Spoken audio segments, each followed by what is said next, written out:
Test किस किसने दिया था? आपने दिया था, और अश्विनी आई नहीं ना आज, उसने भी दिया है टेस्ट। और लास्ट टाइम से आप लोगों ने बेहतर लिखा है। मैंने कहा था ना कि जब आप टेस्ट देते जाएंगे तो ऑटोमेटिकली परफॉर्मेंस अच्छा होते जाएगा। और बाकी लोग क्यों नहीं दे रहे हैं टेस्ट? आप? अच्छा, पिछले संडे किसकी तबीयत खराब हुई थी? पिछले संडे भी खराब हुई थी ना? अच्छा, पिछले संडे तुमने दिया था, किसी और की खराब हुई थी। मत खराब किया करो, संडे को तबीयत अच्छी रखो। आज दे दो, आज दे देना टेस्ट, जिस जिसका नहीं हुआ आज दे दो। Next Sunday polity part A, अभी तो सर ने करवाया भी है पॉलिटी पार्ट ए ना, आंसर राइटिंग करी है आप लोगों ने।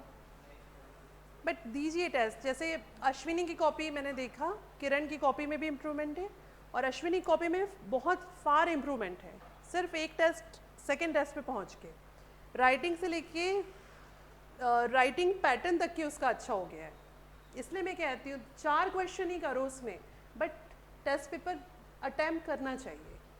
ये मत सोचो कि बनेगा नहीं, नहीं हो पाएगा, पहले ही हम नेगेटिव क्यों सोचें। पॉजिटिव थिंकिंग के साथ में पेपर दीजिए, कुछ ना कुछ याद जरूर आता है और बनता ज़रूर है। आपका आज फर्स्ट डे है ना? ओके। और आपका भी, आप तो खैर हाँ 2 क्लासेस आपने अटेंड की है।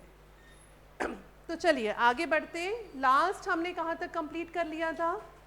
हमने सटदर्शन देखा, उसके बाद हमने रविन्द्रनाथ नहीं, हमने देखा कबीरदास, तुलसीदास और एक कौन थे? गुरु नानक देव, इनको कंप्लीट किया। अब आज हम देख रहे हैं ये कौन दादाजी हैं? रविन्द्रनाथ टैगोर है, लीजेंड है।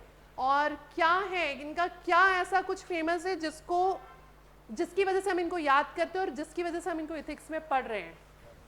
मुझे कोई 2 वैलिड पॉइंट्स बताइए, सिर्फ 2 वैलिड पॉइंट्स सब बताएंगे। आप बताइए किरण। गीतांजलि के लिए नोबेल प्राइज मिला, ठीक।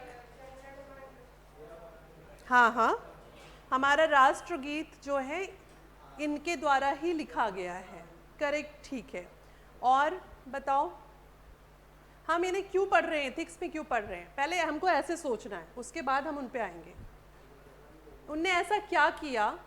हमें पता है कि उन्होंने देश के लिए बहुत कुछ, अपना नोबेल प्राइज़ तक के छोड़ दिया, बहुत अच्छा लिखते थे, इसलिए उनको लिटरेचर का नोबेल प्राइज़ मिला। ये तो मुझे भी पता है, आपको भी पता है, पर हमको एथिक्स में क्यों पढ़ना है उनको? कारण क्या है बताओ?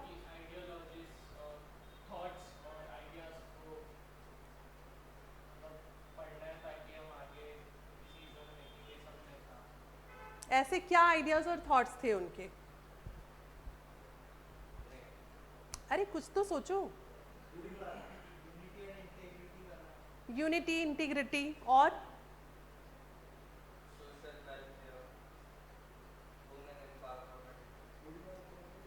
करेक्ट। और हाँ, क्या बांग्लादेश? क्या बांग्लादेश? क्या? हाँ, अमार शोनार बांग्ला जो है बांग्लादेश का नेशनल एंथम, वो उनने लिखा। तो बात तो घूम फिर के वो आ गई कि ऐसे तो फिर कुमार विश्वास को भी पढ़ना चाहिए। हाँ, ये लाइन फिर से बोलो किरण। नव वेदांतवादी थे भैया। पहली क्लास में तुमको वेदांत, नव वेदांत पढ़ाया है, क्यों ऐसा करते हो? मुझे यही वर्ड सुनना था। हमने क्या वर्ड यूज किया था?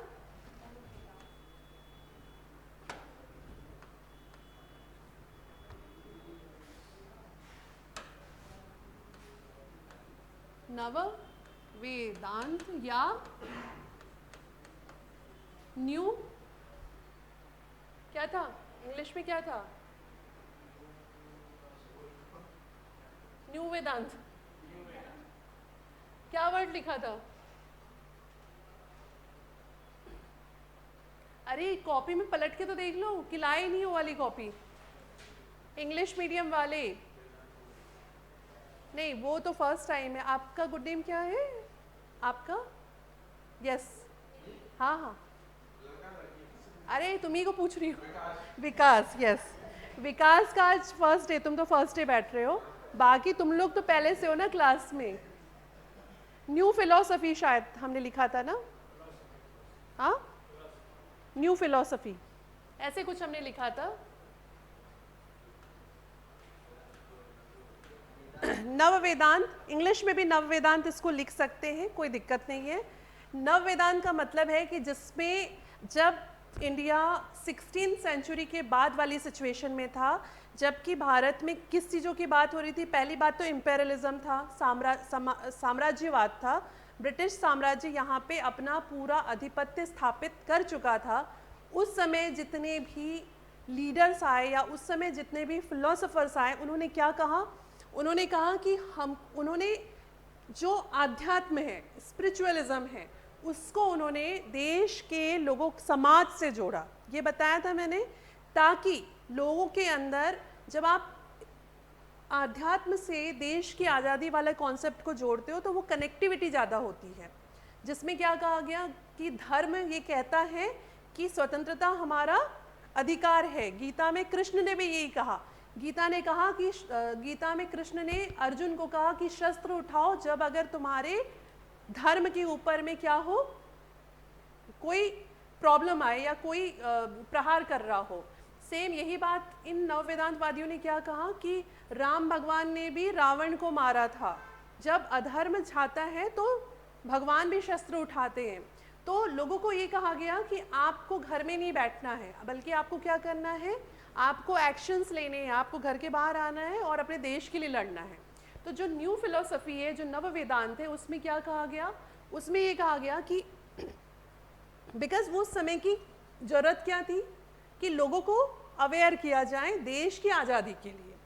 तो सबने तरीके अलग अलग अप्लाई किए। जैसे महात्मा गांधी, उन्होंने कहा कि आप अहिंसा के दम पे, हमें किसी को ना मारना है ना कुछ करना है, हमें अपनी बात को मौन रख के शांति से अपना स्टैंड लेना है।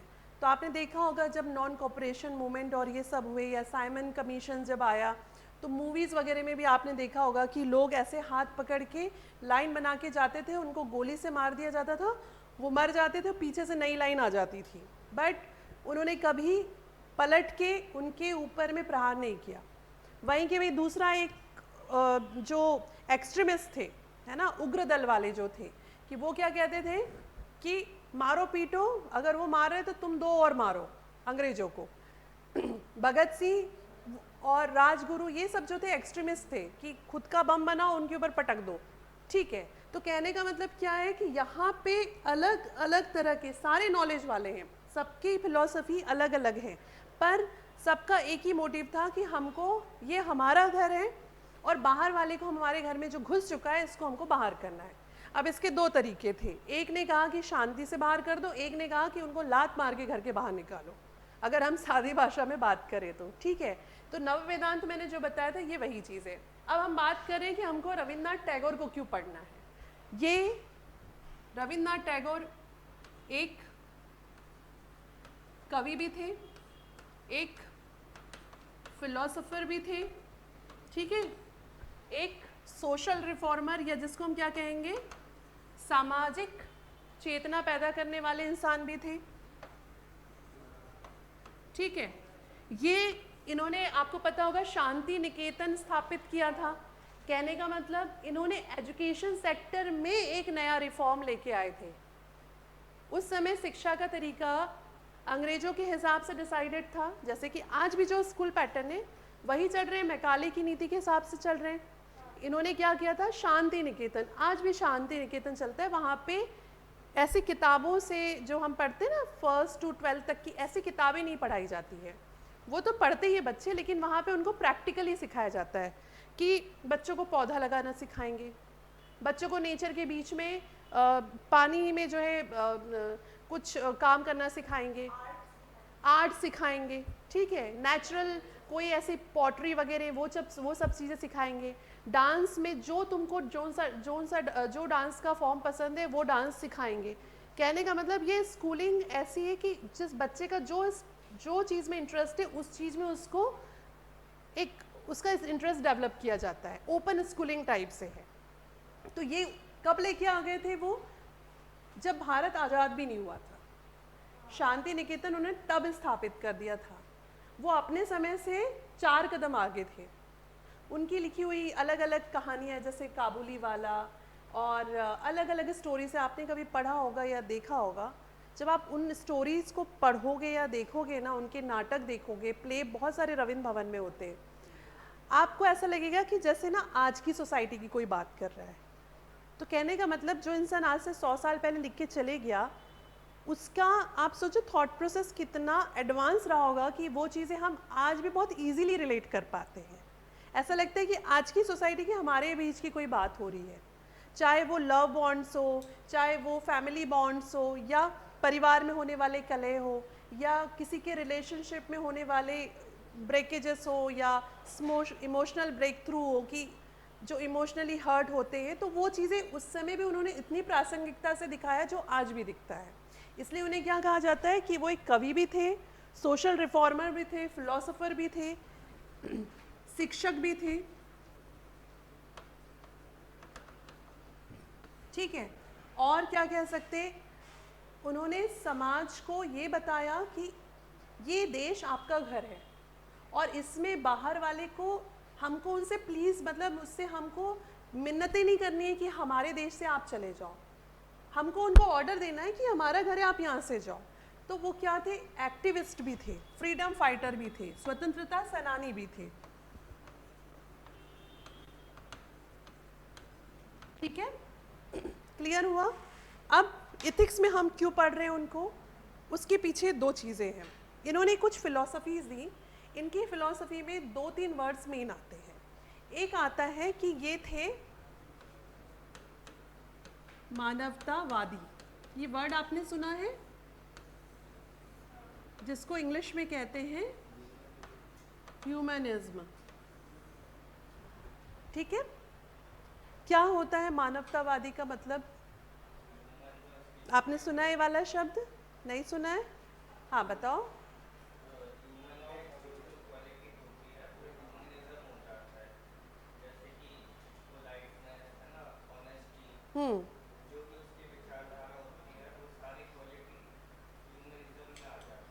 करेक्ट। जो चीज़ आप कह रहे हो उसको ऐसे समझो। 1 मिनट,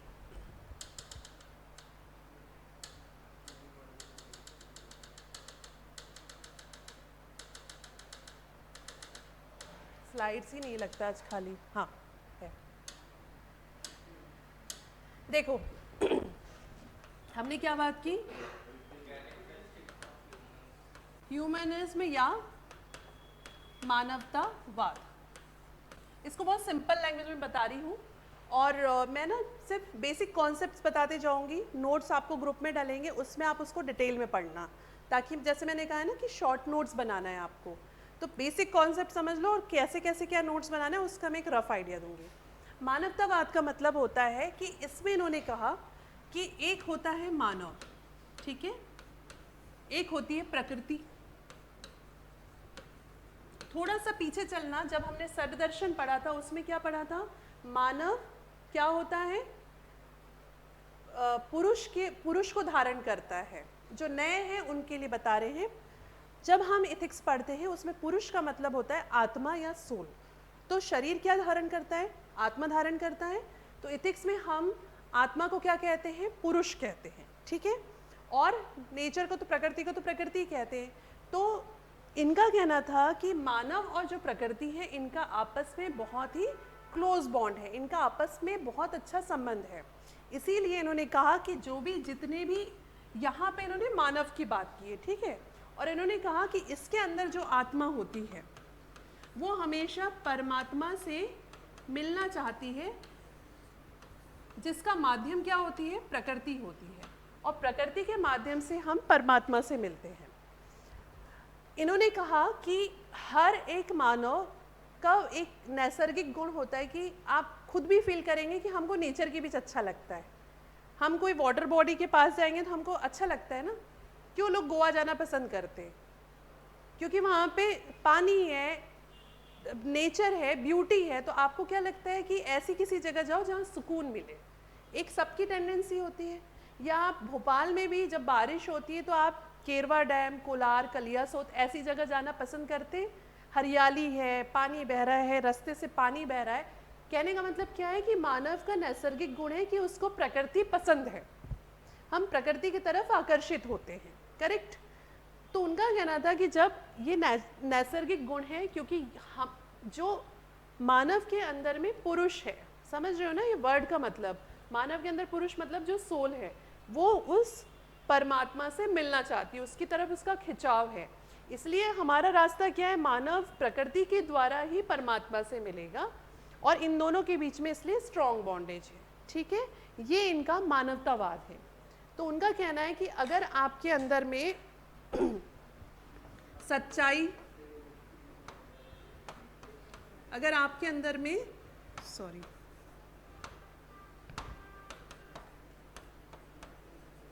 सच्चाई है, आपके अंदर अगर ईमानदारी है, लिखा ही नहीं रही ईमानदारी, ठीक है, आपके अंदर सच्चाई है, ईमानदारी है, आपके अंदर क्या है, लोगों के लिए बंधुता है, ठीक है, पैटर्निटी है, ये सारे गुण अगर आपके अंदर है तो आप जो है प्रकृति और मानव का संबंध बहुत अच्छा रहता है।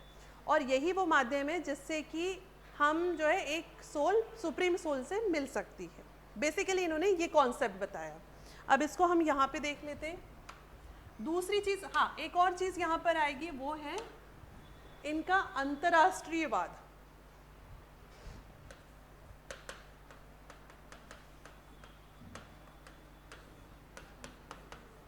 इंटरनेशनलिज्म।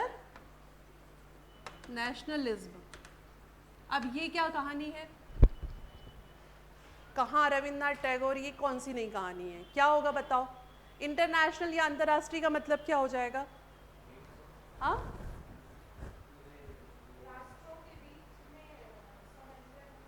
हाँ एग्जैक्टली। उनका कहना था नहीं, सारे देश, वसुधैव कुटुंबकम का जो कॉन्सेप्ट है वो हो जाएगा। दूसरी चीज़, इनके अंतर्राष्ट्रीयवाद में इन्होंने कहा, एक्चुअली क्या है, शुरू में इनकी पढ़ाई तो हमको पता है कि ये फॉरेन में पढ़े, लंदन वंदन में रह के पढ़ाई की, फिर वहाँ पे इनके हायर एजुकेशन भी हुआ। तो जब एकदम स्टार्टिंग फेज में थे ना, तो इनको साइंटिफिक थ्योरीज और हर चीज़ का scientific proof, western culture, western philosophy से बहुत ज़्यादा एकदम, जिसको कहते हैं ना, बहुत प्रभावित थे, उससे एकदम फैसिनेटेड थे।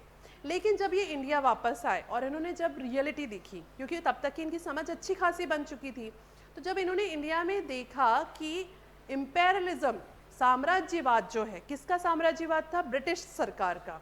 तो उन्होंने देखा कि ब्रिटिश इम्पेरियलिज्म या ब्रिटिश साम्राज्यवाद की वजह से भारत के देश के लोगों को कितनी सारी परेशानियां हो रही हैं। उन्होंने देखा कि यहाँ पे जिसका खेत है वो खेती नहीं कर सकता, जो खेती कर सकता है वो पूरा उसका फ़ायदा खुद नहीं रख सकता, उसका कुछ परसेंटेज उसको देना पड़ता था ना ब्रिटिश गवर्नमेंट को। जिसका खुद का अगर कोई उद्योग है तो वो उद्योग खुद की मर्जी से नहीं चला सकता, बल्कि उसे क्या करना पड़ रहा है, उसका सम परसेंटेज गवर्नमेंट को देना पड़ रहा है। गवर्नमेंट मतलब उस समय जो ब्रिटिश गवर्नमेंट थी। इस तरह से ऐसे हज़ारों चीज़ें थी।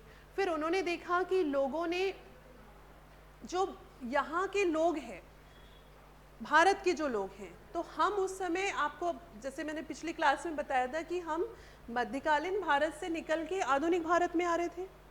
हम जो गुलाम वंश, उसके बाद फिर मुग़ल वंश आया, और मुग़ल काल तक के तो भारत की स्थिति काफ़ी ख़राब हो चुकी थी, महिलाओं की स्थिति बहुत नीचे गिर चुकी थी। जब महिलाओं, किसी भी देश में महिलाओं की स्थिति जब नीचे गिरती है तो अलग अलग प्रकार की कुप्रथाएं जन्म लेती हैं, जैसे कि सती, ठीक है, जैसे कि बहुपत्नी, जैसे कि उनका एजुकेशन बंद कर देना, जैसे कि बाल विवाह, ऐसी बहुत सारी चीज़ें। बेसिकली कुप्रथाएं क्या हैं? यही सारी चीज़ें हैं, ठीक है।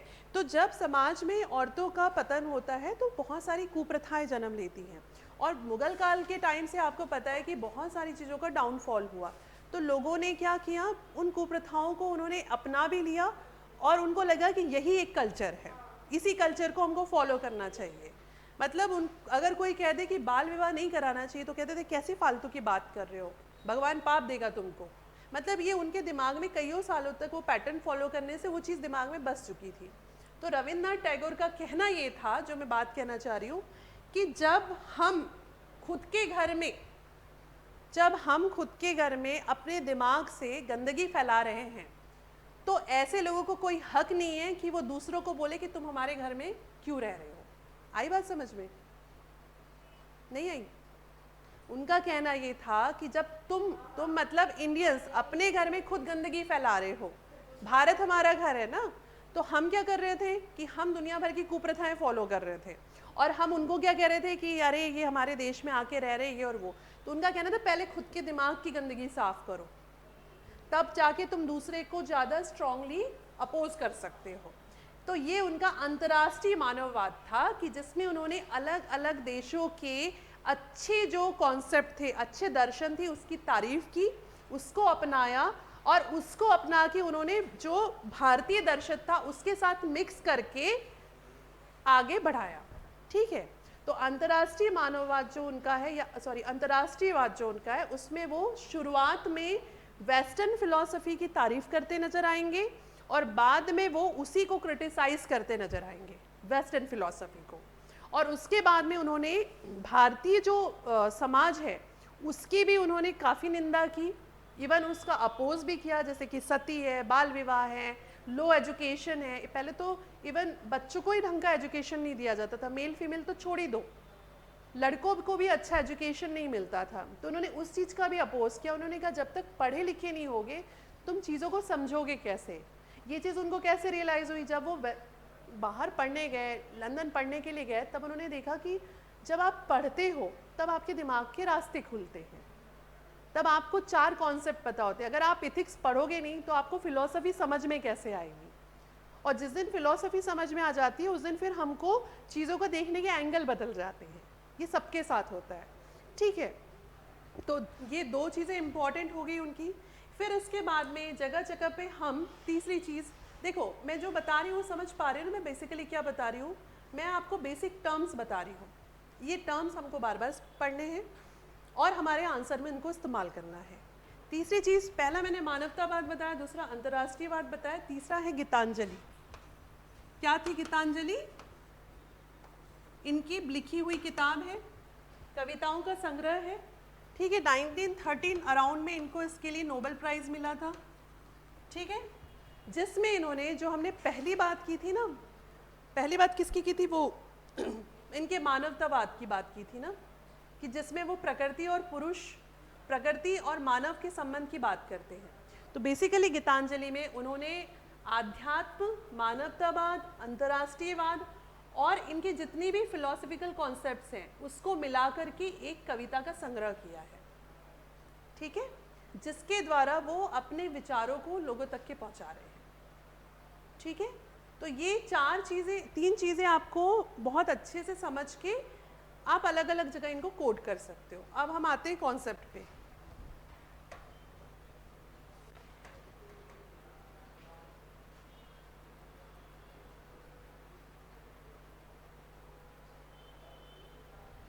रविन्द्रनाथ टैगोर, पहली बात क्या थी जो मैंने आपको बता दी, कवि थे, दार्शनिक थे, शिक्षक थे, देशभक्त थे, मानवतावादी, अंतर्राष्ट्रीयवादी थे।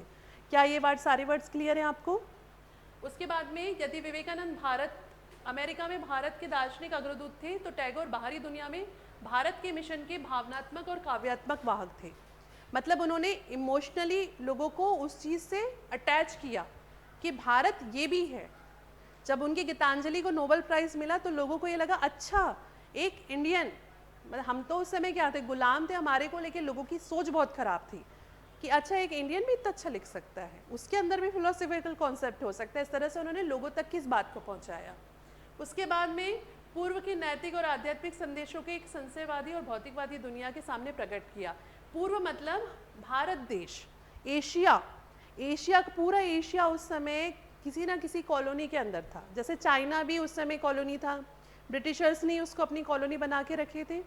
वहाँ से वो सिल्क और चाय लेके आते थे, पढ़ा है ना आपने, और वो फिर जो अलग कॉलोनीज थे उनके साथ में वो बार्टर सिस्टम टाइप से एक्सचेंज करते थे कि भारत का जो है यहाँ से मसाले लेके चाइना में दे दिया, चाइना का क्या ले आए, चाय और सिल्क उठा के ले आए और वो इंडिया में दे दिया। तो उन्होंने क्या किया कि जो पूर्व मतलब अंतर्राष्ट्रीयवाद की बात करें कि एक तो भारत और भारत के आसपास के जो देश थे उसको लेकर के लोगों को उनकी नैतिकता आध्यात्मिकता को लेके एक ऐसा था कि अरे ये तो सपेरों का देश है, अरे ये तो अंधविश्वासी हैं, उस चीज़ के लिए उन्होंने क्या है एक नया प्रोस्पेक्टिव तैयार किया। उसके बाद आ जाएगा कि इनकी कविता संग्रह वही जो मैंने आपको बताया गीतांजलि, इसके लिए इनको क्या मिला था 1913 में नोबेल प्राइज़ मिला है ना।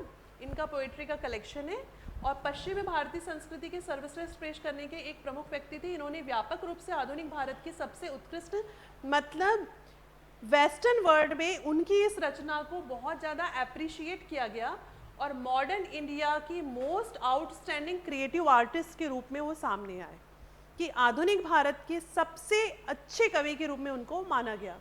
आज भी अगर आप गीतांजलि उठा के पढ़ोगे तो आपको ऐसा लगेगा कि आज के टाइम पे भी वो किताब रिलेट करती हुई, और लिखी कब थी उन्होंने 1913 में लिखी थी, ठीक है।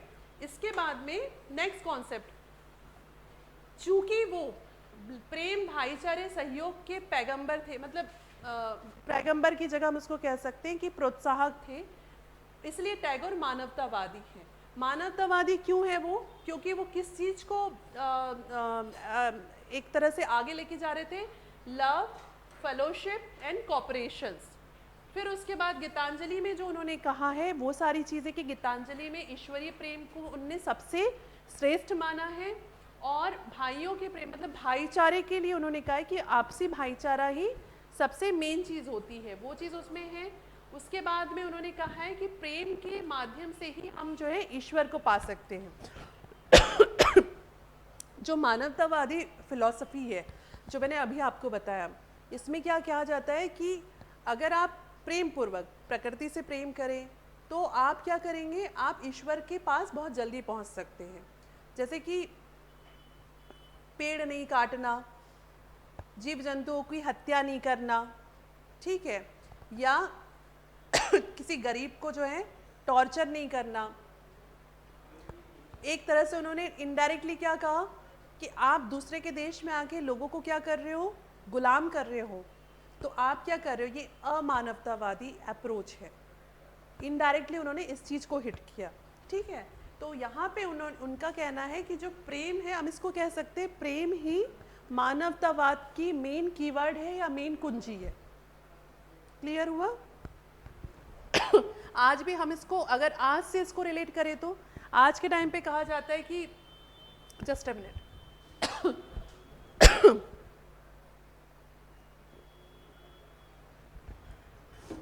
आज के टाइम पे हम कहते हैं कि ग्लोबल वार्मिंग को रोकना है, ग्लेशियर्स को मेल्ट होने से बचाना है, जीव जंतुओं की रक्षा के लिए हमने क्या बना के रखा है, पेटा, है ना, और क्या है, वर्ल्ड वाइड फोरम बना हुआ है, करेक्ट।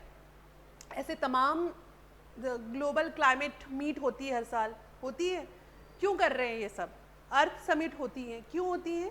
ताकि हम प्रकृति को संरक्षित कर सकें। तो ये क्या है, हमारा प्रेम है। तो हम टैगोर की अगर आता है कि टैगोर की फिलॉसफी से रिलेटेड, तो उसमें आप ये लाइन भी ऐड कर सकते हो।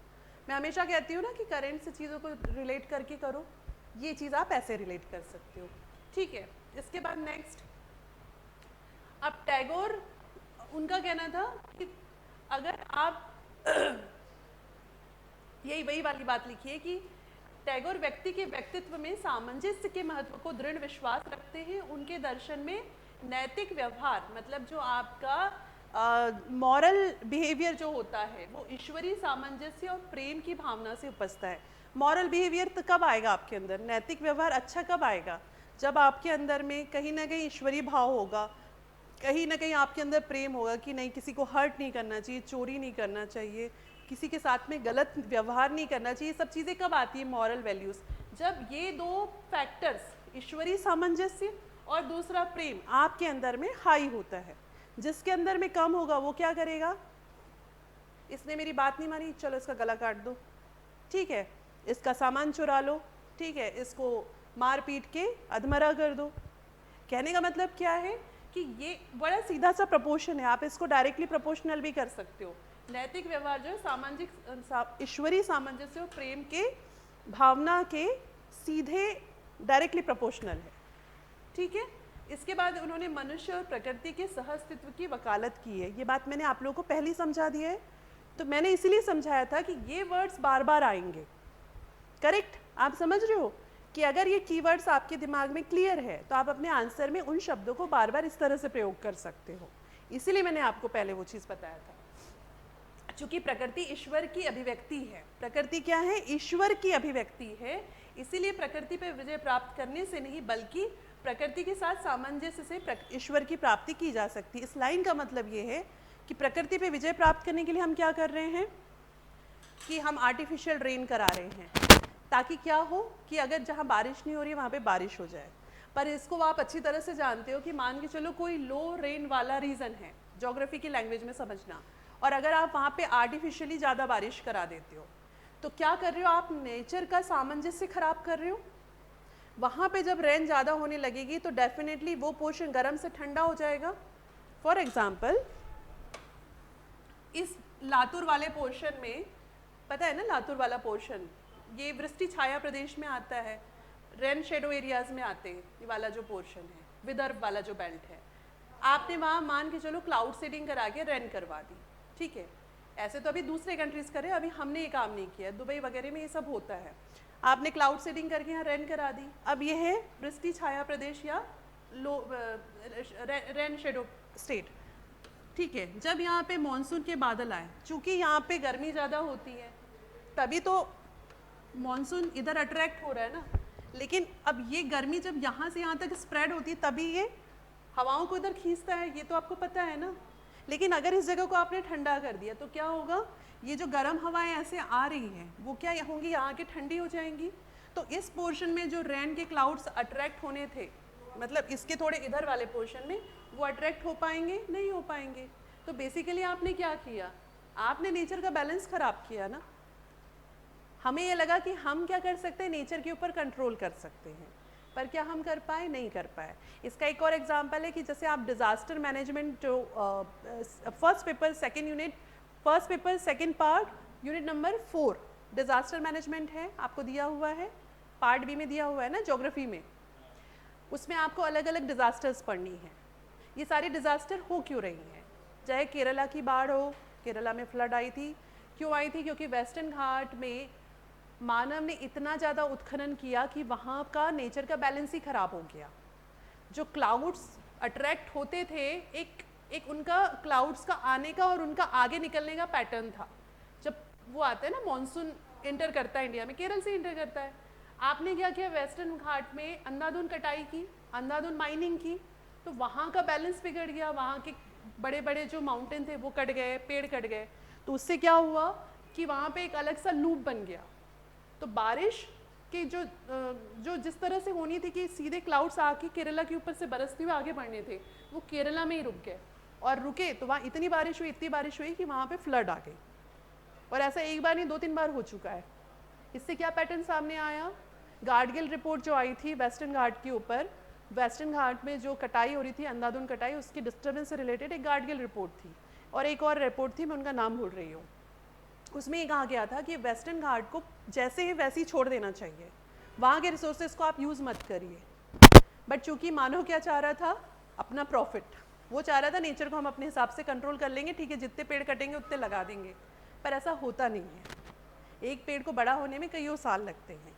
तो उसका ही हम रिजल्ट क्या देख रहे हैं? केरला की बाढ़, उत्तराखंड में जो हो रहा है, आया था केदारनाथ में जो हुआ था, उत्तराखंड में फ्लड जो हुआ, और भी वहाँ पे आप हमेशा देखना जून जुलाई में खूब खबरें आती हैं वहाँ से, लैंडस्केप हो गया, बाढ़ हो गई, अतिवृष्टि हो गई, बादल फट गए।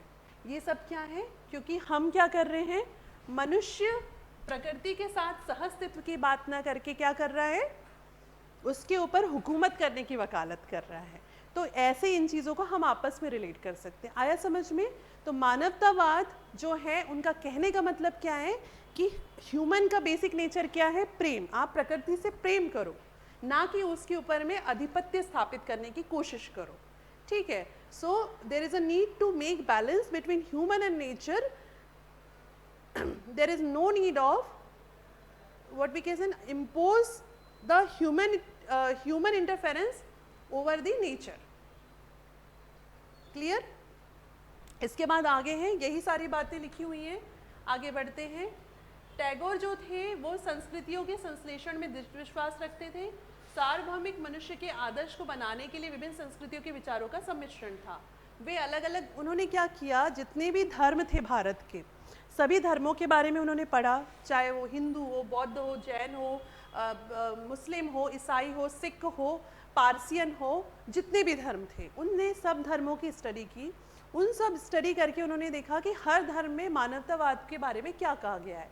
तो उन्हें सबके इसमें एक नॉर्मल एक कॉमन पॉइंट मिला, और वो क्या था कि सबने ये कहा है कि नेचर सबसे बड़ा है, मनुष्य और नेचर को जो है आपस में मिलके रहना है, प्रकृति से मनुष्य को प्रेम करना चाहिए, तभी वो परमात्मा को पा सकता है। अब आया आपको मतलब समझ में, जो हमने लाइन कही थी यही सारी बातें यहाँ पे लिखी हुई है। तो ये आप लोग एक रीडिंग करेंगे ना तो जो मैंने समझाया ये पूरा समझ जाएंगे।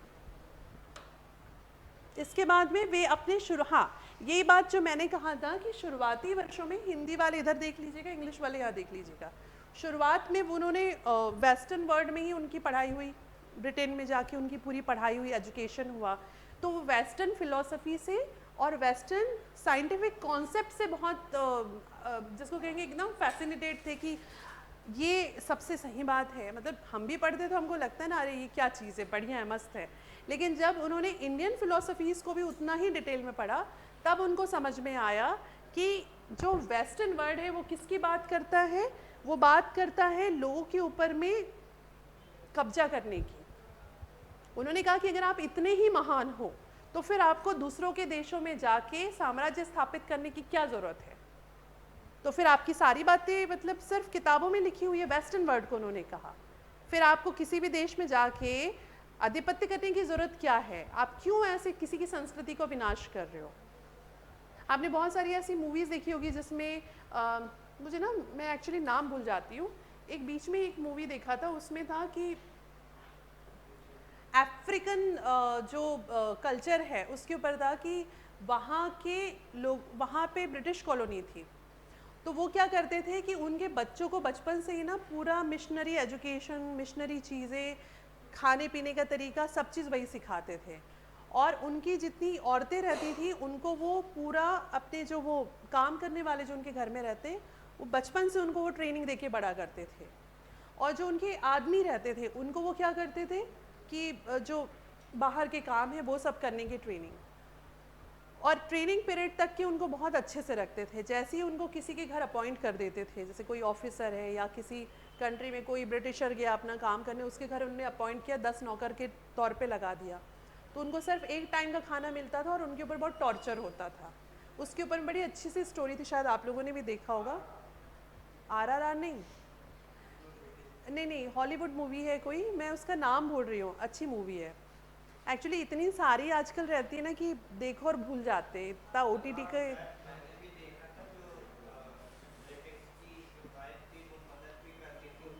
हाँ करेक्ट, हाँ समझ गया आप जो मैं कह रही हूँ, लिखने पढ़ने में उसको हेल्प करती है, फिर वो लिख पढ़ जाती है तो उसको फिर उन लोग जो है बहुत ह्यूमिलेट करते हैं, तो वापस से आर्मी में ज्वाइन कर लेती है, वो जो वुमेन आर्मी रहती है उसमें। अच्छी मूवी है। तो कहने का मतलब क्या है कि जब टैगोर यहाँ से बाहर गए और बाहर से वापस इंडिया आए तभी उनको ये सारे कॉन्सेप्ट समझ में आए, ठीक है। ह्यूमनिस्ट के बारे में उन्होंने कहा है टैगोर ने, जो बात मैंने आपको कही थी ये उन्हीं के वर्ड्स हैं। Tagore said nature and man are created by supreme power, there is no strong link, there is a strong link between man and nature, so man should act naturally to feel the presence of supreme power within him। हमारे अंदर ही हम उस supreme power को feel करते हैं। ये टैगोर के words थे कि नेचर और मैन में इतना आपस में संबंध है कि वो सुप्रीम पावर को हम अपने अंदर फील करते हैं, ठीक है। यही बात उन्होंने कही है। इस तरह के सेंटेंस आप कभी अपने आंसर में कोट कर सकते हैं। इसके बाद इनका दूसरा है, पहला भी हमने क्या पढ़ा, मानवतावाद, ठीक है। दूसरा इनका है आध्यात्मिक मानवतावाद या स्पिरिचुअल ह्यूमनिज्म, जिसमें इन्हें स्पिरिचुअलिज्म के साथ में मानवतावाद को जोड़ा है, ठीक है। The centre of taggers philosophy, उनके दर्शन का केंद्र क्या था, ईश्वर, ठीक है। तो सीधी सी बात है, अगर आध्यात्मिक मानवतावाद की बात करेंगे तो ईश्वर सेंटर होगा ही होगा। ईश्वर की उनकी अवधारणा में, उनके दृष्टिकोण में निहित मानवतावाद से प्रभावित था। टैगोर के अनुसार सर्वोच्च व्यक्ति मतलब सुप्रीम पावर कौन है, ईश्वर है, और उसको आप तब पा सकते हो जब आपके अंदर मानवीयता के गुण हो, ठीक है, इंसानियत आपके अंदर हो, और उसे केवल मानव प्रेम के माध्यम से ही पाया जा सकता है। तो यही बात जो मानवता में कही थी वही उन्होंने वही बात घुमा के इसमें भी कही है, स्पिरिचुअल ह्यूमनिज्म में। आपको एग्जाम में अगर लिखने आता है 200 वर्ड में टैगोर के दर्शन को लिखिए, या टैगोर की फिलॉसफी क्या थी, या कोई मान के चलो कोई स्टेटमेंट दे दे, जैसे कि मैंने अभी पीछे के स्टेटमेंट पढ़ा ना कि मानव और प्रकृति जो है, human and nature have strong link, and उस लिंक की वजह से वो सुप्रीम पावर से मिल सकते हैं, वो जो इंग्लिश स्टेटमेंट था। कई बार आपने देखा होगा इथिक्स के पेपर में ऐसे स्टेटमेंट्स लिखे हुए आ जाते हैं और उसमें लिखा रहता है कि इस स्टेटमेंट को एक्सप्लेन कीजिए, करेक्ट। तो आपको पता है कि ये स्टेटमेंट किसका है, टैगोर का है, तो आपको बेसिकली क्या करना है, आपको टैगोर की फिलोसफी एक्सप्लेन कर देनी है 200 वर्ड्स में। आया समझ में? अब यहाँ देखो, तो यहाँ पे मानवीयता और इसके मानव प्रेम के माध्यम से महसूस किया जा सकता है। ईश्वर का प्रेम मानवीय प्रेम में परिवर्तित हो सकता है। बेसिकली जो बात मैंने वहाँ आपको समझाई इतनी देर तक की, वही चीज़ यहाँ लिखी है, थोड़ा शब्दों के हेर फेर के साथ। तो जब PDF मिलेगी उसको एक बार रीड आउट करके आप समझ जाएंगे, ठीक है। नेक्स्ट, आइंस्टाइन के साथ चर्चा में, वो आइंस्टाइन से भी मिले थे टैगोर। आइंस्टाइन को तो हम सब जानते हैं ना, वैसे सफ़ेद बाल वाले, ऐसे ऐसे वाले, ठीक, हाँ ऐसे ऐसे बाल वाले, ठीक है। तो आइंस्टाइन के साथ जब वो मिले थे तो टैगोर ने कहा, यदि मानवता से पूरी तरह से असंबंधित कोई सत्य है तो हमारे लिए वह बिल्कुल अस्तित्वहीन है। क्योंकि आइंस्टाइन ईश्वर में बिलीव नहीं करते थे, उनका क्या कहना था, वो टोटल साइंटिफिक अप्रोच को मानते थे। उनका क्या कहना था कि ये ब्रह्मांड है, इसमें एक पर्टिकुलर साउंड है और सारी चीज़ें क्या है, एक सिस्टम में ऑटोमेटिकली बैलेंस में है। बेसिकली आइंस्टाइन ने हमको यही बताया था, वो जो लंबी चौड़ी थ्योरी में E=mc² में उन्हें सॉल्व करके दिया, उन्होंने यही कहा था कि ब्रह्मांड में सारी चीज़ें बैलेंस में है, पर वो सारा बैलेंस के लिए एक सेंटर है, करेक्ट। तो इन्होंने कहा कि देखिए सर, मानते हैं हम आपकी बात, लेकिन हमारे लिए मानना है कि अगर ईश्वर किसी चीज़ में नहीं है तो मनुष्य जो है उसके अंदर प्रेम भाव भी नहीं होगा, और जब प्रेम भाव किसी प्रकृति के लिए आपके अंदर है ही नहीं तो हमारे लिए ऐसी इनह्यूमन बातें कोई मैटर ही नहीं करती है, ठीक है। तो इस प्रकार टैगोर का दृढ़ विश्वास था कि सत्य को केवल मानव समाज में ही महसूस किया जा सकता है। उनका कहना था कि आप कितनी ही प्रैक्टिकल बात कर लीजिए, लेकिन अगर ह्यूमन सोसाइटी के अंदर प्रेम भाव नहीं है तो सोसाइटी का अस्तित्व ही नहीं है। फॉर एग्जाम्पल, आज की डेट में आप देखिए, हम फिर इसको आज से रिलेट करते हैं इस कॉन्सेप्ट को। आज की डेट में अगर हम इंडियन सोसाइटी की बात करें तो कहीं ना कहीं हमारी सोसाइटी में कल्चर एंड वैल्यू को बहुत महत्व दिया जाता है। फैमिली वैल्यूज़, मदर फादर, भाई बहन, रिश्ते नाते, आप सब चीज़ को इम्पोर्टेंस देते हैं, रिस्पेक्ट, ये सब चीज़ें हैं, ठीक है। कोई कितना ही बोले लेकिन बेसिक थिंग्स अभी भी आज की डेट में है। वहीं के वहीं अगर हम अभी जो चेंजेस आ रहे हैं अलग अलग, जैसे कि हाल ही के कुछ सालों में क्या सुनने मिलता है कि अमेरिका के किसी स्कूल में बच्चे ने गन लेके आई और गन फायर कर दिया। गन कल्चर बढ़ते जा रहा है, ठीक है। ऑस्ट्रेलिया में एक स्कूल में किसी एक इंसान ने पूरे स्कूली बच्चों को वो बंधक बना लिया था और अंधाधुंध फायरिंग की, और पता चला कि वो किसी बात से फ्रस्ट्रेटेड था, मतलब किसी चीज़ से फ्रस्ट्रेटेड था। या बच्चे भी जो ये चीज़ हरकतें कर रहे हैं वो भी पर्टिकुलर किसी चीज़ से फ्रस्ट्रेटेड है। तो ये क्या हो रहा है, ये कहीं ना कहीं उस सोसाइटी में जहाँ मॉडर्नाइजेशन अपने एक्सट्रीम पे है। इंडिया में मॉडर्नाइजेशन इन द प्रोसेस है। जो हमारे आजकल ओपन कल्चर स्टार्ट हुआ है ना, लिव इन ओपन रिलेशनशिप और मैरिज प्रैक्टिसेस को डिनाई करना, मतलब विवाह के बंधन वाली जो ये संस्था है, इसको, ये सब हम सोशियोलॉजी में इसको संस्था कहते हैं। इन सबको डिनाई किया जा रहा है धीरे धीरे कहीं ना कहीं 1% आज का यूथ इसकी तरफ अट्रैक्ट हो रहा है।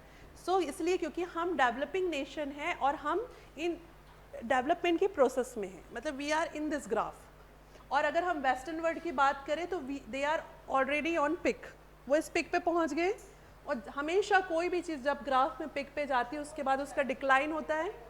तो वैसे ही जो वेस्टर्न वर्ल्ड है जो अपने मॉडर्नाइजेशन की एक्सट्रीम पिक पे हैं, अपने सारे थॉट प्रोसेस के पिक पे हैं, जो चीज़ें अब हमने सोचना शुरू की वो सोच के छोड़ चुके हैं, तो वो अब डाउनफॉल की तरफ आ रहा है। तो आप देखेंगे कि वहाँ पे अलग अलग तरह के डिफरेंट तरह के क्राइम्स, मतलब ये हमको लगता है शायद ये अतिशयोक्ति है, लेकिन जैसे जो अगर आपके कोई वहाँ रहते और आप कभी उनसे बात करेंगे ना, इवन 2 ह्यूमन साथ में रह रहे हैं, ठीक है, वो LGBT वाला तो छोड़ ही दो, एक ने मान लिया है मैं कुत्ता हूँ, इंसान मान रहा है मैं कुत्ता हूँ, और दूसरा मान रहा है मैं उसका मालिक हूँ, और जो कुत्ता मान रहा है वो बिहेविंग लाइक अ कुत्ता, मतलब 4 पैर पे जैसे रहते वैसे, उसके गले में जब बाहर जा रहे तो पट्टा है, वो टंग बाहर निकाल के जैसे कुत्ता हाफता है वैसे हाफ रहे हैं।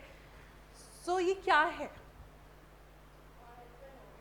हमारी नज़र में ये पागलपन है, उनकी नज़र में, बिकॉज मैंने क्या कहा, कोई भी सभ्यता जब अपने मॉडर्नाइजेशन के एक्सट्रीम में पहुंचती है और उसके बाद जब डिक्लाइन स्टार्ट होता है, this is the phase of decline, ठीक है। तो इसीलिए जो टैगोर कह रहे हैं, मतलब ये बात मैं इस तरह समझाना चाह रही हूँ, आइंस्टाइन को जो उन्होंने डिनाई किया, तो उन्होंने जो बात कही कि यदि मानवता से पूरी तरह से असंबंधित कोई सत्य है तो हमारे लिए वह बिल्कुल अस्तित्वहीन है। अब आया इस बात का मतलब समझ में?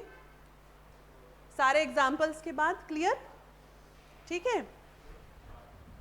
नाउ टैगोर और समाज, तो टैगोर समाज को कैसे देखते हैं? तो देखो, समाज को उनका कहना था कि अगर एक समाज है उसमें सेंसिटिविटी होनी चाहिए, संवेदनशीलता होना चाहिए, कि अगर किसी के साथ गलत हो रहा है तो आप उसके लिए आवाज़ उठा सकें, किसी के साथ गलत ना होने दें, ठीक है। एक दूसरे के प्रति दया प्रेम का भाव होना चाहिए, कि पड़ोस में अगर मान के चलो कोई बीमार है तो आप उससे जाके हालचाल पूछो कि क्या आपको किसी टैबलेट की ज़रूरत है, क्या आपको खाना चाहिए।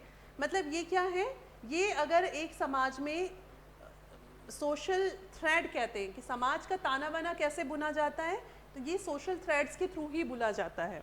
संवेदनशीलता कल्पनाशील प्राणी है, ना कि उनने कहा कि हम सामाजिक हैं, संवेदनशीलता है, ना कि हम कोई रोबोट है, हम कोई मशीन्स नहीं है कि ये आपने कहा कि सुबह उठना है, काम करना है, काम से घर पे आना है, खाना खाना और सो जाना है। No, we are not robots, हम एक इंसान हैं।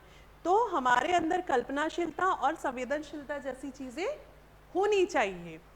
राजनीतिक समाज के अत्यधिक विशिष्ट और व्यावसायिक शाखाएं, उनका कहना था कि हम, जैसे कि उस समय के समाज पे उन्होंने कटाक्ष किया था, उन्होंने कहा कि अगर कोई राजनीतिक व्यवस्थाओं को फॉलो करता है, मतलब कि जैसे कि महात्मा गांधी का अपना एक अलग थ्योरम चल रहा था कि सत्य हिंसा मानना चाहिए, उनने एक अलग कॉन्सेप्ट दिया।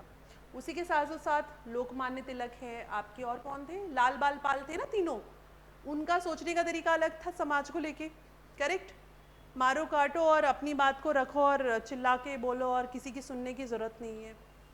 उसी समय जो एक्सट्रीमिस्ट थे, उग्रवादी जो थे, आतंकवादी जिनको कहा जाता था, है ना, जो कि जिनका बिलीव था कि ये हम अपने हक के लिए किसी का अगर गला भी काट दे तो वो सत्य है, उससे ईश्वर नाराज नहीं होते। ये किसका कहना था? जैसे राजगुरु भगत सिंह, ये भी बहुत पढ़े हुए थे, ठीक है, इन्होंने तो उस समय मार्क्सिज्म और ये सब पढ़ा हुआ था, तो इनकी थ्योरी अलग थी। तो कहने का मतलब ये है कि जब समाज का ताना बाना बिगड़ना शुरू होता है तो लोग अपने आप को अलग अलग तरह से अभिव्यक्त करते हैं, उनकी अभिव्यक्ति के माध्यम अलग है।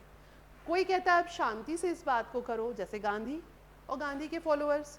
कोई कहता है कि नहीं, कन्वर्सेशन करो और स्ट्रांगली अपनी बात रखो, जैसे कि लाल बाल पाल कहते थे। मैं एग्जाम्पल दे रही हूँ, और भी बहुत लोग थे, अभी मेरे दिमाग में जो एग्जाम्पल आ रहा है मैं सिर्फ वो दे रही हूँ।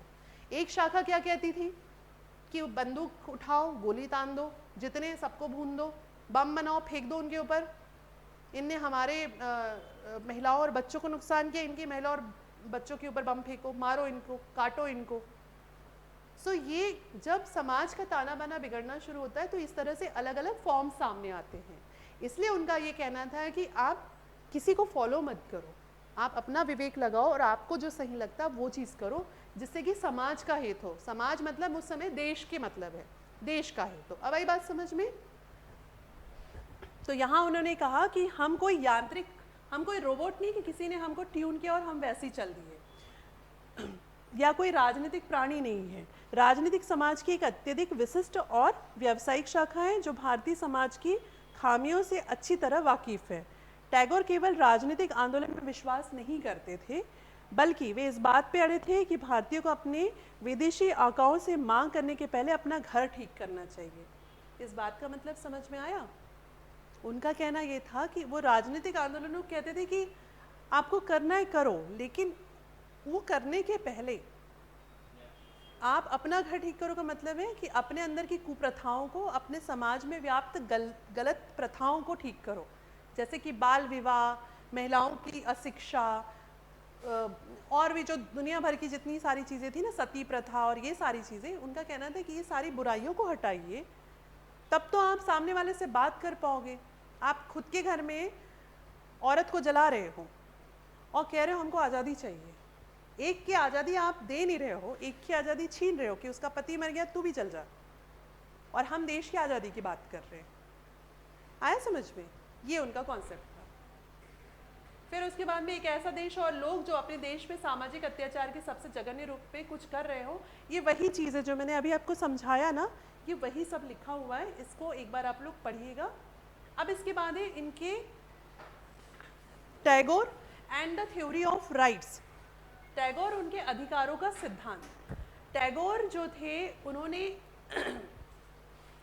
The call of the truth में उन्होंने कहा है, कॉल ऑफ द ट्रुथ मतलब सत्य की पुकार, उनकी कोई किताब है, उसमें उन्होंने कहा है कि मनुष्य को अपने अधिकारों के लिए भीख नहीं मांगनी चाहिए, बल्कि उन्हें स्वयं ही बनाना पड़ता है। जैसे कि ये वेदों में भी लिखा है, और ये विवेकानंद के इसमें भी हम पढ़ते हैं, आपो दीप भव, मतलब अपना दीपक स्वयं बनो। कहने का मतलब आपकी लिए कोई नहीं लड़ेगा, बल्कि अपनी लड़ाई हमको खुद लड़नी पड़ती है। फॉर एग्ज़ाम्पल अगर मैं आज की डेट में बात करूं, यहाँ जितने लोग आप बैठे हुए हो, कि आप सब ने डिसाइड किया है कि आपको पीएससी निकाल के सबसे अच्छी पोस्ट उठानी है, करेक्ट? कोई ये सोच के तैयारी नहीं करता है कि अरे कोई भी पोस्ट मिल जाए चलेगा। हम क्या सोच के तैयारी करते हैं कि हमको डीसी बनना है, और कहीं ना कभी दिमाग में ख्याल आता है कि यार नंबर 1 तो आना चाहिए, एक आता है ना ख्याल। तो उसके लिए क्या है, ये जो लाइन है कि अपने अधिकार के लिए, आपका अधिकार है कि आप ये चीज़ डिज़र्व करते हो। जब हम कोई चीज़ डिज़र्व करते हैं तभी वो थॉट हमारे दिमाग में आता है। ये एक चीज़ याद रखना, हर कोई पीएससी देने के बारे में नहीं सोचता है। सोचता है हर कोई? बहुत लोग छोड़ देते हैं तैयारी, बीच में ही छोड़ देते हैं। अब जैसे आप लोग आफ्टर मैरिज घर की 50 प्रपंचों के बाद भी उठ के यहाँ आ रहे हो, पढ़ाई कर रहे हो, क्यों? क्योंकि कहीं ना कहीं आपके अंदर उस चीज़ को लेके एक कीन डिज़ायर है, एक स्ट्रॉन्ग डिज़ायर है, करेक्ट? तो इसका मतलब क्या है कि ये आपने खुद को चुना है एक अच्छे सक्सेसफुल करियर के लिए। आपको अपनी लाइफ में बेस्ट चाहिए, करेक्ट? अब जब बेस्ट चाहिए तो उसका रास्ता कौन बनाएगा? खुद ही बनाना पड़ेगा ना। तो मैं अपने पोटेंशियल, अपनी क्षमताओं के हिसाब से अपनी पढ़ाई का तरीका डिसाइड करना पड़ेगा। सोचते सब ऐसे ही हैं, लेकिन जब हम रास्ते पे चलते हैं तो फिर हम ऐसे ऐसे हो जाते हैं। हमारे थॉट से लेके हमारी सक्सेस तक का रास्ता सीधा है, लेकिन जैसी जर्नी शुरू होती है, 4 लोगों ने कुछ कहा, 5 लोगों ने, 5वें ने कुछ कहा, तो कहीं ना कहीं हम अफेक्ट होते हैं, क्योंकि हम ह्यूमन हैं, हम रोबोट नहीं हैं। टैगोर भी कहते। तो जब ह्यूमन है तो फिर वो रास्ता सीधा ना होके यूं यूं यूं यूं यूं यूं यूं यूं यूं करके पहुंचता है, ठीक है? तो बेटर है कि ये जो लाइन उन्होंने कही कि सत्य की पुकार में उन्होंने कहा है किसके बारे में? अपने अधिकारों के बारे में, कि मनुष्य को अपने अधिकारों के लिए किसी से भीख नहीं मांगनी पड़ती है, बल्कि उन्हें स्वयं ही बनाना पड़ता है। टैगोर एक व्यक्ति और एक समूह के रूप में अपने अधिकारों को महसूस करने के लिए शक्ति विकसित करने के महत्व पर जोर देते हैं। वे इस बात पे अड़े रहे कि भारत की शोषित और निराश्रित मानवता अपने उत्थान के लिए नैतिक बल विकसित करे और साम्राज्यवाद की ताकत के आगे झुके नहीं। इसीलिए उन्होंने जैसे एजुकेशन रिफॉर्म्स किए, उसके लिए उन्होंने क्या किया? शांति निकेतन बनाया, और उन्होंने अलग अलग ऐसी सोसाइटीज़ बनाई, ठीक है, जिसमें कि हम जो इंडियंस हैं, हमारी जो इंडियन सोसाइटी है, वो खुद को एक स्ट्रॉन्गली खड़ा करें। और जब आपकी सोच अच्छी होगी तभी आप क्या कर पाओगे? उस साम्राज्यवाद से लड़ पाओगे। क्लियर हुआ? तो अधिकारों से related to theory related with their rights, ये है। इसका इंग्लिश वाला ये है, आप लोग पढ़ोगे क्लियर हो जाएगा। हिंदी के टर्म्स में किसी को, इंग्लिश वालों को दिक्कत तो नहीं हो रही है ना? ठीक है, चलेगा, यही लैंग्वेज चलने दें, थोड़ा फ्लो आता है ना जब हिंदी बोलो तो। उसके बाद में उन्होंने लोगों की आत्म सहायता और शिक्षा के पक्ष में पीड़ितवाद को अस्वीकार करने का आग्रह किया। उन्होंने ब्रिटिश प्रशासन में कहा कि हमारी सामाजिक बीमारी का राजनीतिक लक्षण माना। उन्होंने कहा कि सबसे गरीब लोगों के लिए भी आंध्र क्रांति का कोई सवाल ही नहीं हो सकता, इसके बजाय स्थिर और उद्देश्यपूर्ण शिक्षा बेहतर हो। इनका कहना था कि दूसरों से हेल्प ना लेके आप अपनी खुद की हेल्प करिए, मतलब भारतीय समाज के लिए उन्होंने कहा कि आप ब्रिटिश शिक्षा व्यवस्था पे डिपेंड ना होकर कि आप अपनी जो एजुकेशन के तरीके हैं, एंशियंट एजुकेशन के तरीके, उसको फॉलो करिए, जैसे कि उन्होंने जो शांति निकेतन बनाया। उसके बाद उन्होंने कहा कि समाज में जो है सामाजिक बीमारी का राजनीतिक लक्षण माना किसको, कि यही सारी जितनी भी बुराइयां और ये सारी चीज़ें फैली हुई है। क्लियर है ये? इसके बाद स्वतंत्रता का सिद्धांत, theory of freedom. Theory of freedom में उन्होंने कहा है, क्लियर है ना सबको इतना जो मैंने बताया अभी? थ्योरी ऑफ फ्रीडम में उन्होंने कहा है कि सबसे जरूरी है सेल्फ रियलाइजेशन, ठीक है, आत्म साक्षात्कार।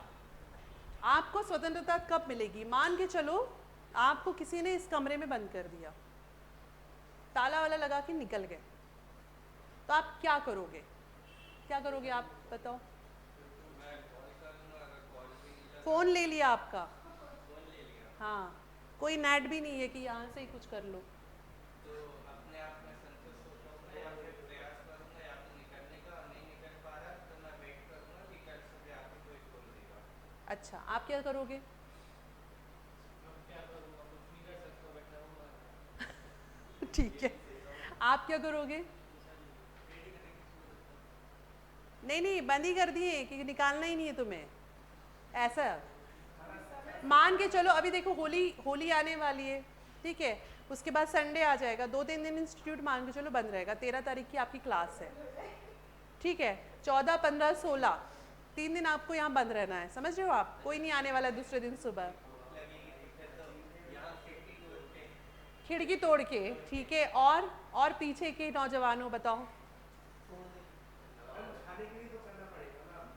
नहीं तो क्या करोगे बताओ?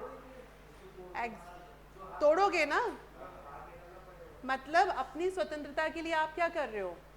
आत्मरक्षा और खुद का सेल्फ रियलाइजेशन हुआ आपको कि ठीक है, ऐसे तो आप बहुत शांत व्यवहार के हो। पहले बात में आप लोगों ने क्या कहा, इवन आपके जैसे बाकी सबका होता कि हम थोड़ा वेट करेंगे कि शायद कोई आके खोल दे, लेकिन जब आपको पता चला कि 2-3 दिन मामला बिगड़ गया है, 2-3 दिन कुछ होने वाला है नहीं इधर, तो आप किस पे आगे उतारू हो गए? तोड़ फोड़ पे उतारू हो गए। क्यों? क्योंकि वो आपकी सेफ्टी और आपकी जान बचाने के लिए इम्पॉर्टेंट है। तो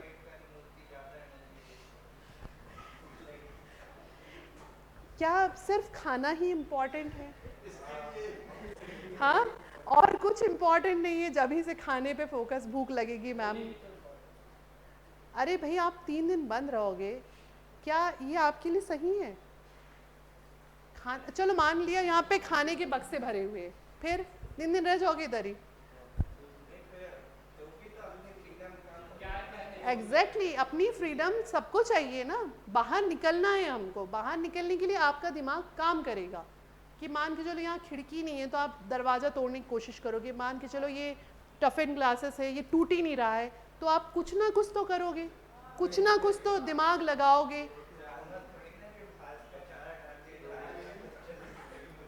एग्जैक्टली, तो ये जो मैंने बात कहा, यही बात किसने कहा? टैगोर ने कहा कि अगर वो आपको ब्रिटिशर्स जो हैं अलग अलग तरह के लालच दे रहे कि हमने आपके लिए तो स्कूल खोल दिया है, हमने आपके लिए टेलीफोन कर दिया, हमने आपके लिए रेलवे कर दिया, ये कर दिया, वो कर दिया है, हम आपको सस्ते में जो है फॉरेन के कपड़े दे रहे हैं, सूती वस्त्र की जगह वो शुरू हो गया था ना, फॉरेन के कपड़े इंडिया में आने लगे थे, तो कह रहे हैं कि जब हम आपको इतनी फैसिलिटीज़ दे रहे हैं तो आपको फिर फ्रीडम चाहिए क्यों?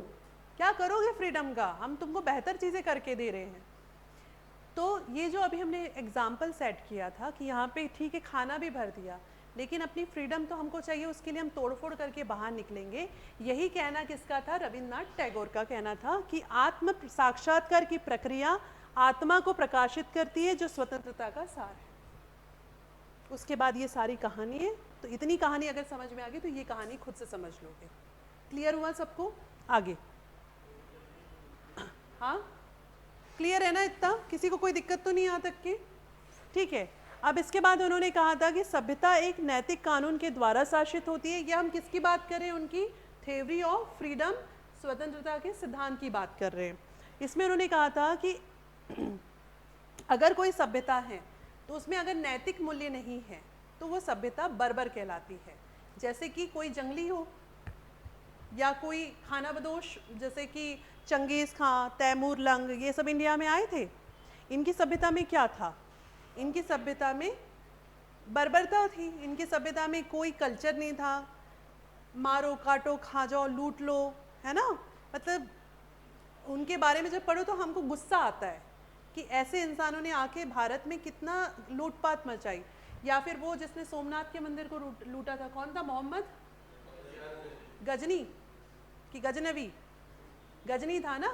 गजनी बार बार आया, 17 बार लूटा था ना उसने, 18 बार, 17 या 18 बार, 17 बार, 17 बार जब उसने लूटा। तो आप ये सोचो कि ऐसे लोग आ रहे हैं आपके देश को नुकसान पहुंचा रहे हैं, तो उनकी सभ्यता लूटपाट वाली है। तो हमें ऐसे लोगों का विरोध करने के लिए खुद को स्ट्रांग बनाना पड़ेगा। ये किसका कहना था? टैगोर का। कि आप ब्रिटिशर्स का भी अपोज तब कर पाओगे जब आप खुद स्ट्रांग होगे। फिर उसके बाद में उन्होंने इसके साथों साथ उन्होंने एशिया की भी, पूरे एशिया की जितनी अलग अलग सभ्यताएं थी और जो राजनीतिक विचार थे उनका भी उन्होंने समर्थन किया। ठीक है, क्योंकि सब किसकी बात करते थे? स्वतंत्रता की बात करते थे। इसके बाद टैगोर, उनका राष्ट्रवाद की बात हम कर लेते हैं। तो ये तो मैंने आपको जो अभी तक के जितने शब्द बताए हैं, जैसे कि मानवतावाद, सहयोग, बंधुत्व, ठीक है, इथिकल बिहेवियर, उसके बाद को existence of nature and human, मानव और पर्यावरण का समन्वय, उसके बाद में ट्रुथ, ठीक है, ये सारी चीज़ें। और हमने क्या किया? स्पिरिचुअल ह्यूमनिज्म, जिसका मेन गोल क्या था कि आप सुप्रीम रियलिटी से कैसे मैच कर सकते हो? प्यार, करुणा, दया के माध्यम से। उसके बाद में सोसाइटी के लिए उन्होंने कहा था कि संवेदनशीलता और एक इमेजिनेशन वाला आपके अंदर एक गुण होना चाहिए। जब ये सारी चीज़ें आपके अंदर होगी तभी आपके अंदर राष्ट्रवाद की भावना पैदा हो सकती है। करेक्ट? तो इसमें उन्होंने कहा कि राष्ट्र तभी मजबूत हो सकता है जब न्याय, पवित्रता, स्वतंत्रता के मूल्यों का ईमानदारी से पालन किया जाए। पहला पॉइंट ये हो गया। ठीक है। दूसरा पॉइंट हो जाएगा कि राजनीति को अनैतिक क्षेत्र मानने से उन्होंने इनकार किया, इसका परिणाम ये हुआ। तीसरा पॉइंट ये हो जाएगा कि वो क्या थे? देशभक्त थे। बंगाल के विभाजन के खिलाफ और खिलाफत आंदोलन के दिनों में उन्होंने प्रेरक शब्दों की ताकत का प्रयोग किया। उस समय उन्होंने बहुत अच्छी राइटिंग की, लोगों को संदेश भेजे। ठीक है। चौथा पॉइंट हो जाएगा, और बाद में उन्होंने राष्ट्रीय कवि के रूप में सम्मानित किया गया। ये नहीं, ये वाला नहीं होगा, यहाँ से हो जाएगा ये। 1932 में सविनय अवज्ञा आंदोलन के दौरान, नॉन कॉपरेशन मूवमेंट, नहीं ये वाला कौन सा था? सिविल डिसोबीडिएंट वाला। तो मानवता के लिए मानव के मौलिक दावों की मान्यता देने और भारत के तत्काल स्वतंत्रता प्राप्त करने की वकालत की। ये बेसिक 4 पॉइंट्स इसमें से निकल गए। जब आप अपने नोट्स बनाएंगे ना पीडीएफ से, तो उसमें आप इस तरह से 4 पॉइंट बनाइएगा, लिखा डिटेल में इसलिए ताकि आप समझ सके उस चीज़ को। इसके बाद में नेक्स्ट पॉइंट है कि भारत और यूनाइटेड किंगडम के भी सहयोग में विश्वास करते थे, लेकिन तभी जब मित्रता और विश्वास पे आधारित हो। वो कहते थे ठीक है हमें आप पे बिलीव है, लेकिन बात बराबरी की है तब, और बराबरी की बात में मित्रता भी होती है और विश्वास भी होता है। यहाँ पे इम्पेरियलिज्म तुम लाके हमसे ये बोलो कि नहीं हम आपकी बात को समझ रहे हैं, ये बात नहीं चलेगी। बात बराबरी की करो। कहते हैं ना कि बराबरी में बैठेंगे तभी बात हो पाएगी, वो चीज़ थी। इसके बाद में टैगोर राजनीतिक स्वतंत्रता में अपने विश्वास के बावजूद राष्ट्रवाद के आलोचक थे। राष्ट्रवाद की, नेशनलिज्म, जो नेशनल जो थॉट प्रोसेस था नेशनलिज्म का, उसका वो विरोध नहीं, आलोचना करते थे।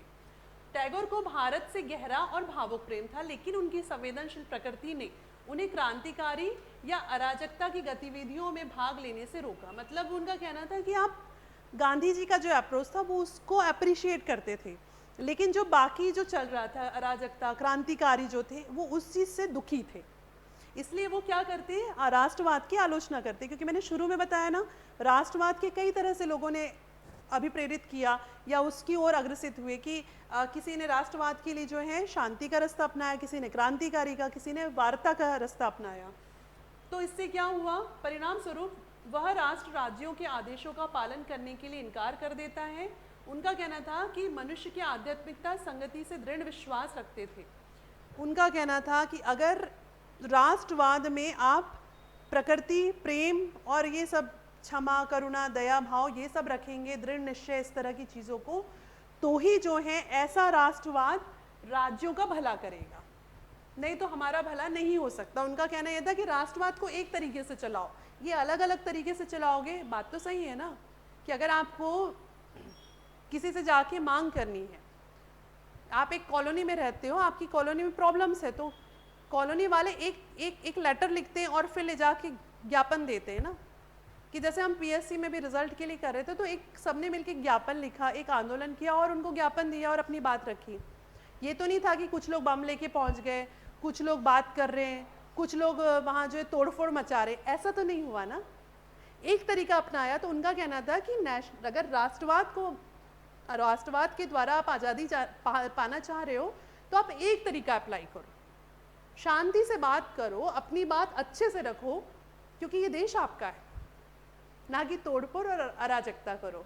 तो ये चीज़ क्लियर हुआ। फिर उसके बाद है कि बंद दीवारों में राष्ट्र को बंद दीवारों को ध्वस्त किया जाना चाहिए और नस्ली संश्लेषण, इसमें इन्होंने यही कहा है कि समाज में जो कुरीतियाँ व्याप्त है उसको ख़त्म करना चाहिए। ये सब उसके लिए अलग अलग बातें उन्होंने रखी हैं, ठीक है। इसके बाद में इनका नेशनलिज्म से रिलेटेड एक कोट था, वो है। अब टैगोर और एजुकेशन, तो जैसे मैंने आपको बताया कि इसमें टैगोर कक्षा में रटने की शिक्षा को तुच्छ समझते थे, जैसे कि हमने किया है, हम लोग जिस तरह से पढ़े। द पेरेंट्स ट्रेनिंग में एक पक्षी को कैद कर लिया जाता है और उसे तब तक पाठ्य पुस्तक के पन्ने खिलाए जाते हैं जब तक कि वो मर नहीं जाता है।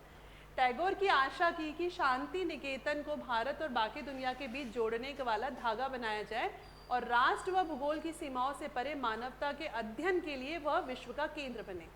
तो उन्होंने बेसिकली कॉन्सेप्ट क्यों डाला कि उनका कहना था कि हमको रटंतु शिक्षा को ख़त्म करना है और शांति निकेतन जो है मानवता के अध्ययन और विश्व का केंद्र बने, जहाँ पर कि एक एक यूनिवर्सल तरीके से पढ़ाई हो, ये उनका मानना था।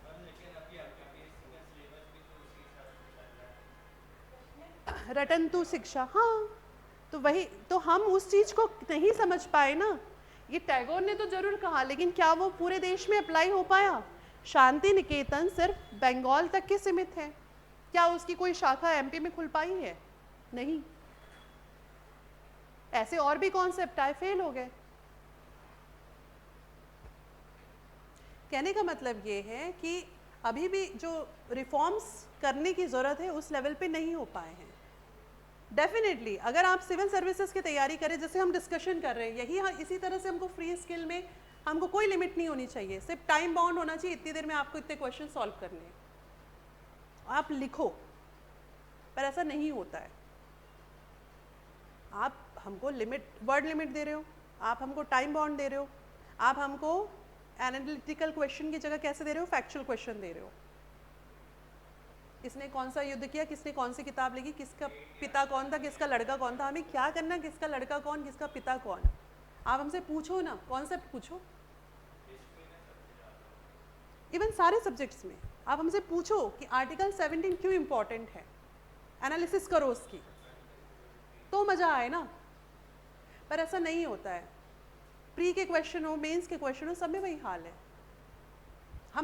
ये टैगोर की फिलॉसफी है, इसलिए टैगोर आज भी हम बात कर रहे हैं तो हमको लग रहा है ना ऐसा कुछ होना चाहिए, मतलब आप सोचो 100 साल पहले वो आदमी ये चीज़ लिख के चले गया और हम सोच भी नहीं पा रहे आज वो। करेक्ट। तो ये चीज़ें हो गई। उसके बाद में उन्होंने स्कूल जिसका नाम उन्होंने विश्व भारती रखा की स्थापना उन्होंने, 2 चीज़ हो गई, एक हो गया शांति निकेतन, दूसरा हो गया विश्व भारती। 24 दिसंबर 1918 को हुई।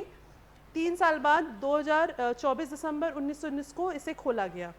ठीक है, तो ये चीज़ें आप उनकी शिक्षा के इसमें लिख देंगे। उसके बाद नेक्स्ट हो गया निष्कर्ष। तो कंक्लूज़न ये जो दिया हुआ है, मैं इसको पढ़ नहीं रही हूँ, सारी बातें जो हमने की है उसी को कंक्लूड कर रहा है। इतना बड़ा तो कंक्लूज़न आप लिखोगे नहीं। आपको करना ये है कि इसमें से इम्पॉर्टेंट वर्ड्स को निकालना है और वो अपने कंक्लूज़न में उन कीवर्ड्स को डालना है।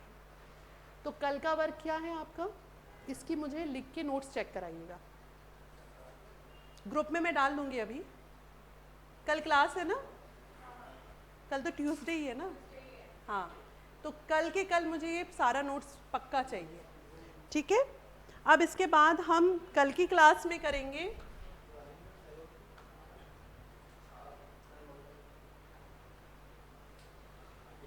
इनको।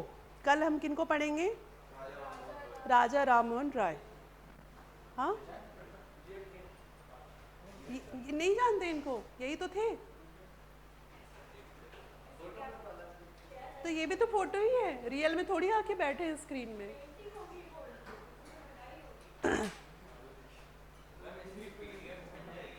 हाँ, पीडीएफ में अभी शेयर कर दे रही हूँ ग्रुप में आप लोगों को, है ना? और पुराने नोट्स भी मुझे चाहिए। हम लोग एक्चुअली क्लास में ऐसे एक्सप्लेन कर देते हैं, पीडीएफ शेयर कर देते हैं, फिर उसके आपको नोट्स बनाने होते हैं ताकि आपका राइटिंग स्किल डेवलप हो। ठीक है, चलिए, थैंक यू सो मच।